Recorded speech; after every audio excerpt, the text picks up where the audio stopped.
Well, I think, when you go through the schedule, the optimistic people would look and say 10 to 11 wins on the schedule. If you're giving them some of those early games that they're going to win. But because it is such a competitive division where home and road, there are no gimmies. Usually in the division, there's one weakling that everybody beats up on, and you kind of mark those down. That's not the case in the AFC West.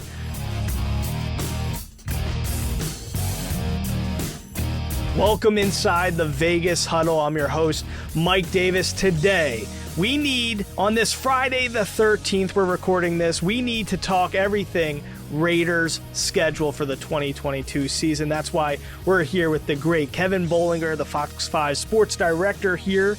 Kevin, the AFC West is no joke, my friend. Wow. It's going to be the Wild Wild West, the gunslingers. Offense. It is going to be games in the 30s, and fans are going to be entertained, but I think that it is wide open in the West Division. And before we go week by week, breaking this whole thing down as we're going to do on this podcast, let's do a general overview right now for everybody. So we know the AFC West is crazy. Some of the highlights of the schedule, what is everybody talking about? Well, the Raiders have one of the toughest schedules in the NFL based on last year's team records. And that's partially because the AFC West is so tough and you have four good teams that are in there. But even the non-conference schedule, they cross over and play the NFC West. We all know that the Rams are the defending Super Bowl champs. The 49ers are strong, and so is Arizona. So they have some tough non-conference games and games out of the division. So it depends on who you look at in terms of the NFL experts, but most have the Raiders as the second or third hardest schedule in the NFL. Kansas City usually on most of those lists has one of the toughest as well. And then you got to factor in the travel. The Raiders are going to travel more than 20,000 miles through 26 time zones during the regular season. That is the third most for any team that's not playing an international game this year. And that doesn't even factor in the preseason games where they have to travel to Canton for the Hall of Fame game and Miami. So you add those two in, and it's going to be an over 30,000-mile season. Wow. Okay. That's a lot to unpack there. I'm getting tired just thinking about this right now. Okay. So a lot of travel. Strength of schedule is not our friend this year. But listen, that's just the deal when you're playing in the AFC West. Coming up, we're going to be breaking down this entire schedule week by week. You don't want to miss this. Kevin Bolinger always has the greatest insight. Right after the break, we're going week by week. Welcome back inside the Vegas Huddle. We're breaking down the release of the schedule for the Raiders 2022 season. We're back here with Kevin Bolinger. So, Kevin, a lot of travel happening. A lot of honey-roasted peanuts on these planes. I bet they have better stuff than that, though, on the Raiders planes. The Raiders charter, they're traveling with much better food and beverage options other than us traveling separately for the Raiders on Southwest with our snack mix and little plastic cup of Diet Coke. Listen, you could be on Spirit Airlines and you're just doing this the whole time, and that's not good. All right, so listen, how many miles again are they traveling? Regular season, a little more than 20,000 miles and jumping through 26 time zones throughout the regular season. That's a lot of miles for the family vacation. But let's talk, because we got to break this down week by week. AFC West is not going to be an easy thing to be in for the time being with all these great quarterbacks and teams. So let's start. Week 1, we're kicking off the season with the Los Angeles Chargers. Great team. They got Khalil Mack, J.C. Jackson in the offseason to already a scary defense with Derwin James and Joey Bosa. Yeah, and you mix in the offensive firepower that the Chargers have, and it's going to be one of those things where they're going to jump right into the fray right out of the gate. The game's in L.A. at SoFi Stadium, but we all know that the Raiders outdraw the Charger fans whenever they go down to Southern California. So that's going to be almost like a home game atmosphere for the Raiders, which essentially means they get two home openers, if you will, one in Los Angeles and then one the following week in Las Vegas. But an important game out of the gate because it's a divisional game against the Chargers.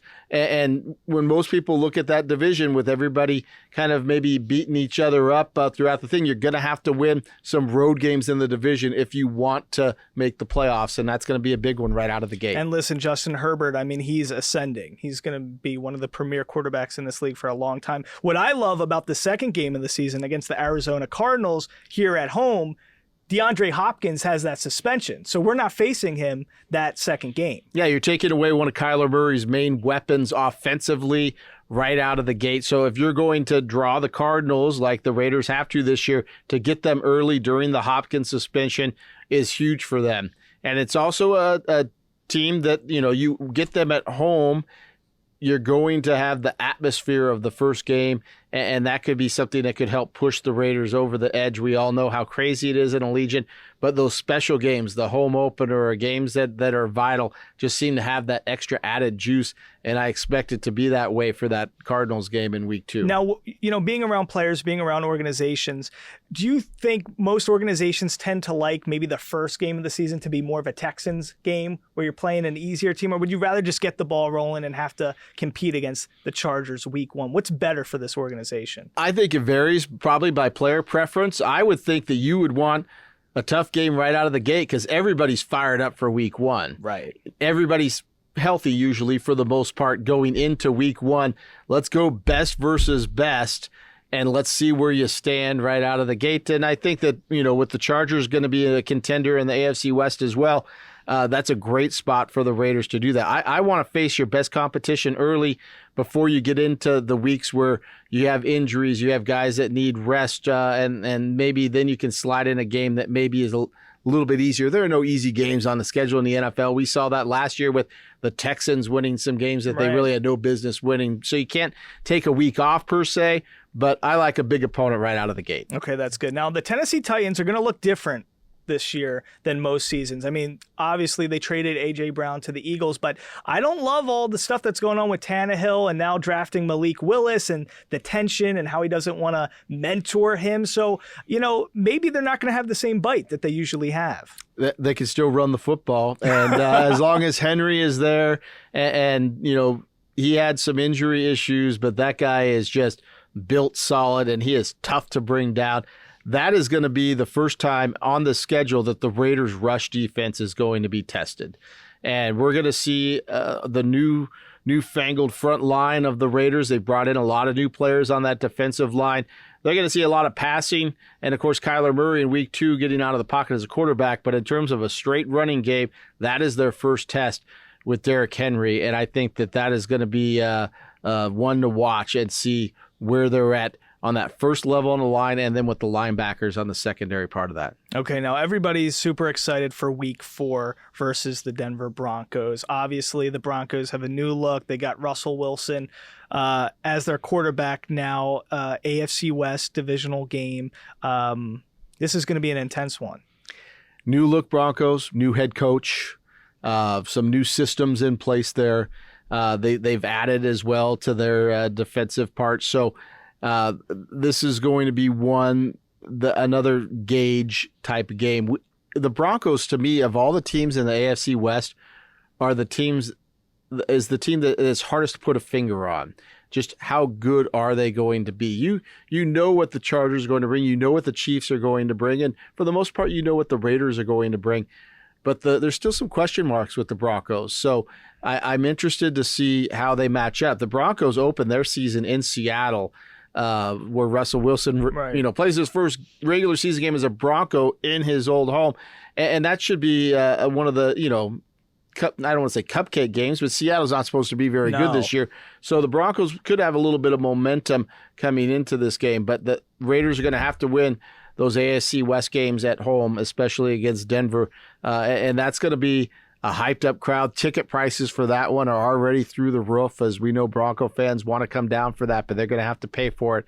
And I think that Raider fans aren't going to want to give up their tickets to that one because that's going to be interesting with Russell Wilson in town. And this is where, the AFC West just gets so crazy. You think about these first 5 games. So you got the Chargers, the Cardinals, the Titans, the Broncos, and then week 5, you're playing at the Chiefs. And this is just what makes the AFC West so tough. And now you bring in another elite quarterback like Russell Wilson, and you're just dealing with a lot of, Herbert, Mahomes, Wilson. It's, that's tough to go through the first 5 weeks. Yeah, but that week 5 game at Kansas City is the first primetime game for the Raiders. It's on Monday Night Football. The people in Kansas City are always hyped up for the Raiders game, but for it to be Monday Night Football, early test. Kansas City's on a stretch during their week 4. They play Tampa Bay on Sunday Night Football. I believe in week 6 they play the Buffalo Bills. Wow. That's an extremely tough stretch for Kansas City, but they're not going to overlook the Raiders there in the sandwich game. They know the rivalry exists, and the Raiders have had some success when games are played earlier in the year in Kansas City before the weather gets too cold.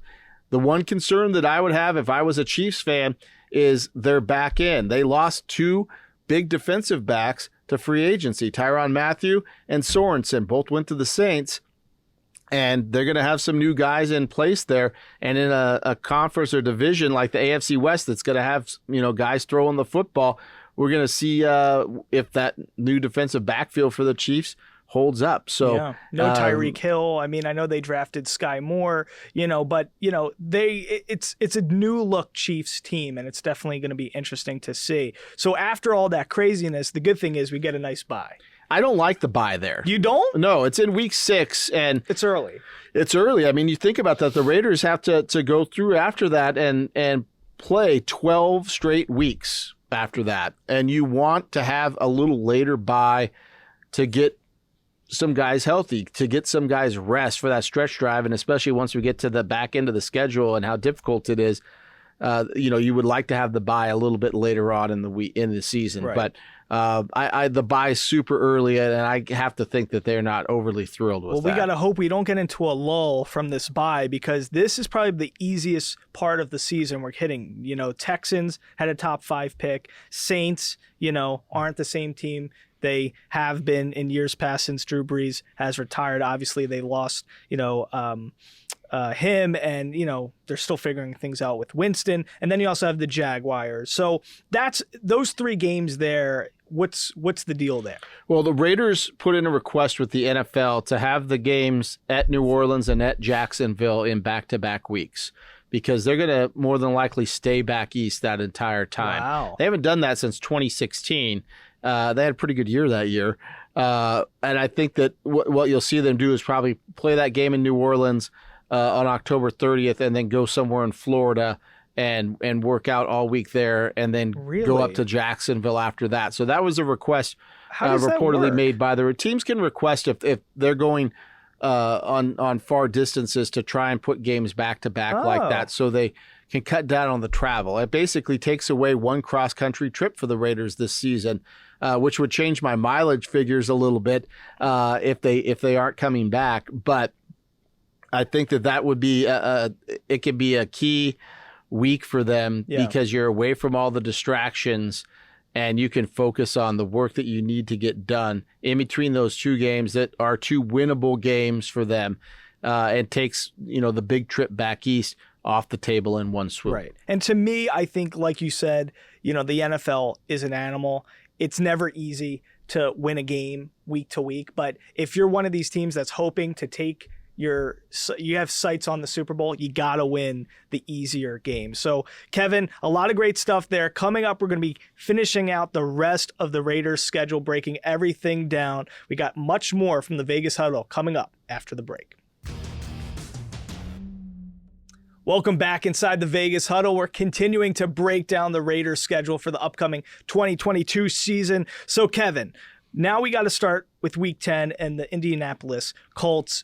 Matt Ryan's there now, no Carson Wentz. We got a nice chunk of games here, though. What's your thoughts there? Yeah, they've shuffled through some quarterbacks there in Indianapolis, and that'll also be the return of Yannick Ngakoue, who's playing for the Colts now. He only played 1 season for the Raiders, but he's been very vocal this offseason about circling that game on the calendar. To me, that's the most interesting part of that. And then, then you get back-to-back roadies again in the division at Denver, and then that game in Seattle, which really kind of sets things up going forward. Yeah, and then from there, you're obviously getting into the Chargers again, and that's, to me, I mean, Broncos, Seahawks, Chargers. It's just I keep laboring on this, but this AFC West, is this the best division in football? No question. And that's your old AFC West right there, 3 in a row, because the Seahawks were in the AFC West all through the late 70s and 80s before they got switched to the NFC. But the current AFC West, hands down, the most dangerous and best in football. And if they don't beat each other all up, you could see 3 playoff teams come out of that division this year. Okay. All right. And then, boom.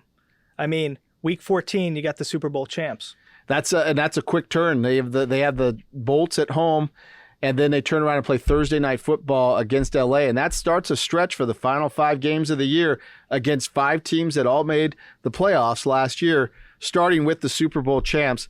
And so that's going to be the defining stretch for the Raiders. They have to make sure that they set themselves up record-wise, because they're going to have to put the pedal to the metal in these final 5 games against really tough teams. And speaking of Thursday night football, you're being around players, being around organizations. Nobody likes playing on Thursdays, right? No, the players think it's too quick of a turnaround to get their bodies to heal, especially a lot of running backs who take a beating.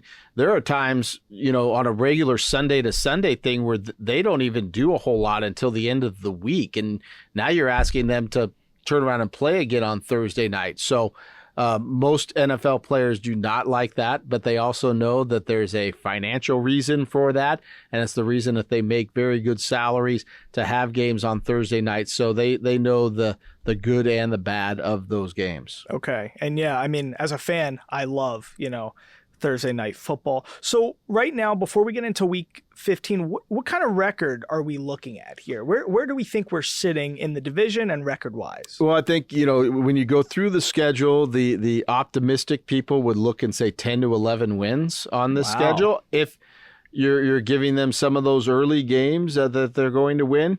But because it is such a competitive division, where home and road, there are no gimmies. Usually in the division, there's one weakling that everybody beats up on, and you kind of mark those down. That's not the case in the AFC West. So it's really tough to predict. But I think optimistically, you could look at that and say 10-7, and maybe even add on another win if they put, a couple of big road wins together. But you could also see them running into some issues. It's going to come down to injuries, just like every season. If they can stay healthy, then this team has got a chance to turn some heads. Okay. All right. So last 4 weeks of the season, we got week 15, Patriots. We got Steelers, 16, 17, San Francisco 49ers, and week 18, the Chiefs again. Like you said, those last 5 weeks of the season, all of those teams were in the playoffs. So, I mean, this is going to be down to the wire stuff where we're really, making sure, we got to be playing high-level football at the end of the season. We got to be peaking at the right time. And a couple of interesting little side stories with these last 4 games. Of course, you're going to have the Patriots game, which is going to be teacher versus pupil with Bill Belichick and Josh McDaniels. McDaniels going up against a lot of the players that he had. And then you get to Christmas week at Pittsburgh. The 50th anniversary of the Immaculate Reception by Franco Harris is December 23rd. And Pittsburgh and the Raiders are going to play each other on Christmas Eve, December 24th. The NFL made that an 8:15 Eastern time kickoff on Christmas Eve night in December. It is going to be cold. It is going to be quite the atmosphere with the 50th anniversary as well. Interesting little side notes to those games. All right. So a lot of stuff to talk about there as well. Exciting things coming up. We're going to be breaking down the rest of the schedule. We got to even fit in some of the preseason. I may even get a prediction, a final prediction from Kevin Bolinger. You got to try to do that. That's coming up after the break. Welcome back inside the Vegas Huddle. I'm here with Fox 5 Sports Director Kevin Bolinger. We're breaking down the Raiders' 2022 schedule. I always love being in the huddle. I always feel like we should do like a break, something like that. Maybe we'll work our way towards that. Okay, so last 2 games of the season, 49ers, Kansas City Chiefs.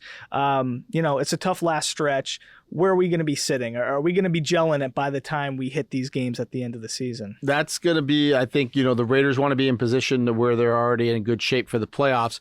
The 49ers are going to be in a battle to make the playoffs when they come to town. We already know 49ers and Raiders fans from the Bay Area, and maybe you don't get along all that well. That's on New Year's Day. That'll be an interesting atmosphere inside Allegiant. And then if it comes down to Week 18, how about this? The Kansas City Chiefs in town. The division perennial champs here over the last 5 or 6 years.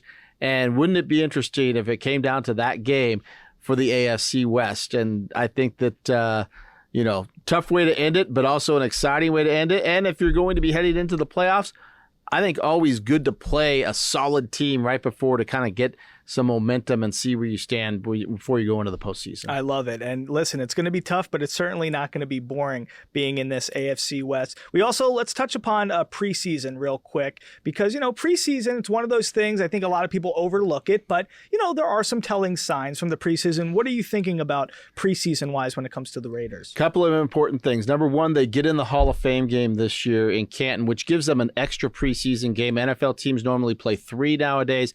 The Raiders will get 4 with a new coach and new systems. That's going to be important for them. It also lets them start training camp a week earlier than everybody else because they're playing in that game. That's huge. Also, we don't see NFL players, the big guys, usually play in the preseason anymore. Most of them are going to sit out. I'll be interested to see what Josh McDaniels' philosophy is with that. John Gruden didn't play his starters a whole lot, if at all, in the preseason. But usually it's going to be that game. I'm looking at Miami, which is the second to last preseason game, that we maybe could see a dress rehearsal because it is a new system if they're going to play any of the starters at all. We aren't sure where he stands philosophically on that. But outside of the preseason game in Canton, Ohio against Jacksonville, you have a home game against Minnesota, you're at Miami, you're home against New England. Those 3 preseason games you can see exclusively right here on Fox 5. And I think that's going to be great to get a feel for where the Raiders are, to where Josh McDaniels is going to be in terms of coaching.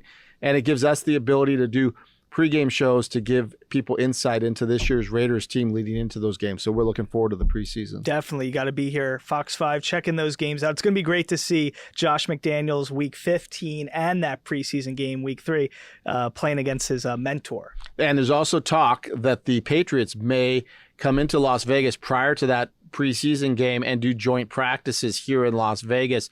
That hasn't been confirmed yet, but there's been chatter about Belichick bringing them out throughout the week and doing some joint practices with the Raiders leading into that game, which would be fascinating to see as well. Belichick is a scary guy. You respect him, but I can't wait to see what that dynamic's going to look like. Real quickly, before we leave the Vegas Huddle, do we have a prediction?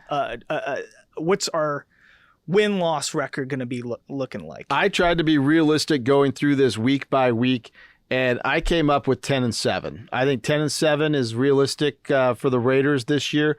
I think it could be a little better. It could be a little bit worse, but if they're 10-7, I think they go back to the postseason for a second straight year. 10-7 in this AFC West. I will take that. It sounds good to me. Kevin, thanks so much for being with us inside the Huddle. Guys, stay here. Make sure to listen to us on all of our different platforms, Spotify, iTunes, Apple. Check us out on fox5vegas.com as well. It was great seeing you inside the Huddle. Until next time, we'll be right here.